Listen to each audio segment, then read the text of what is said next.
Ens trobem a més de 170 metres d'alçada, és una talaia perfecta per veure gairebé tot el terme municipal de Blanes i comprendre com ha anat evolucionant històricament, sobretot en aquest segle XX, i com ha anat creixent la part, diguéssim, que ha estat edificada.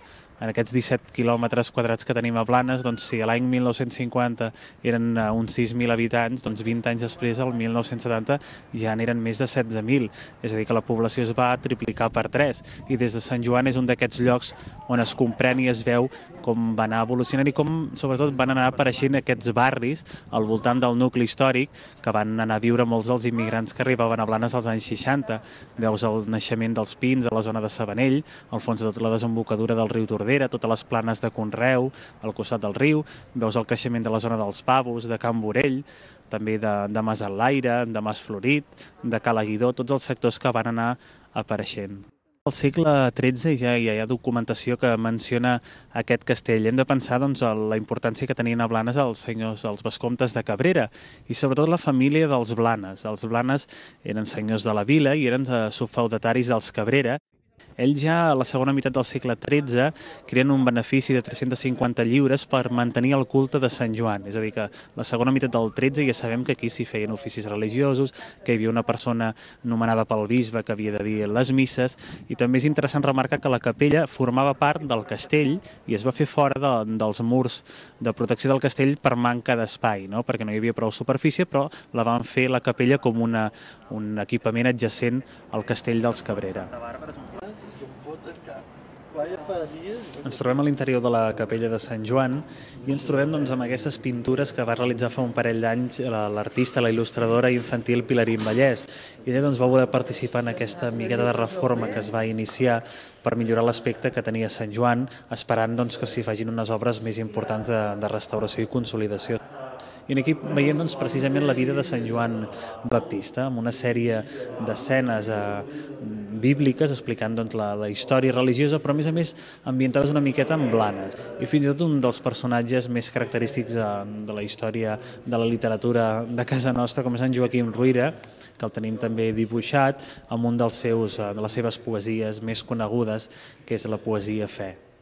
L'any 1959 la capella de Sant Joan va patir unes obres importants de reforma, estava molt malmesa i es va crear tot un patronat que va ajudar a recollir donatius per a restaurar-la.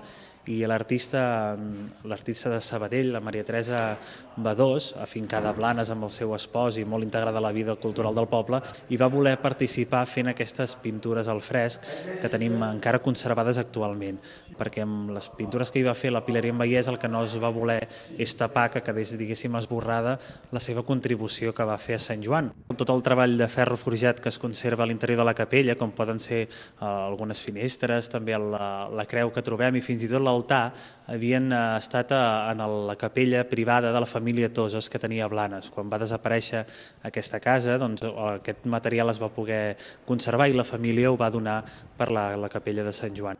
Tenim molt a prop de Sant Joan Santa Bàrbara, també amb la seva torre, amb una torre de vigilància. Hem de remarcar la importància dels atacs de la pirateria, sobretot segles XVI i XVII. Doncs aquestes torres de guaita servien per avisar la població dels imminents perills. Hem de pensar que es comunicaven entre ells.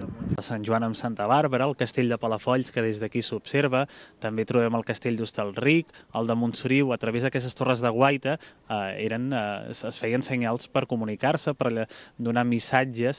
I l'aspecte que presenta actualment el castell de Sant Joan va patir una degradació molt important, un abandonament durant molts de segles, però sembla ser que aquest gran forat que trobem, que és un mirador privilegiat des d'on molts turistes i molts blanencs han vingut a fer-se fotografies, seria l'entrada principal al recinte del castell. El que passa que actualment aquest forat és molt més gran, però aquesta era la porta, sembla ser, d'entrada principal al castell de Sant Joan. El castell es coneixia amb un nom també que poca gent sap, que és Esforcadell, que era el primitiu nom del castell de Sant Joan. Tenim aquest recinte rectangular i aquesta torre cilíndrica que fa aproximadament uns 15 metres d'alçada, que probablement dataria de principis del segle XVI, sota el regnat de Carles V l'emperador. Durant molts anys la torre va estar escapçada, és a dir, que no presentava aquest aspecte de 15 metres tots construïts, I això va ser motivat per un llamp. Hi ha la notícia escrita en premsa que un llamp va afectar greument la torre en perill de que caigués. Després també a finals dels anys 50 hi ha tota aquesta campanya, aquest patronat que va reconstruir-la i li va donar l'aspecte que conserva actualment. M'ha explicat que estem situats a 172 metres, és a dir, que l'esforç que s'ha de fer des de la platja fins a accedir aquí a peu és considerable, i antigament hi havia un camí que encara es conserva, que és el que trobem en el Collet de Santa Bàrbara.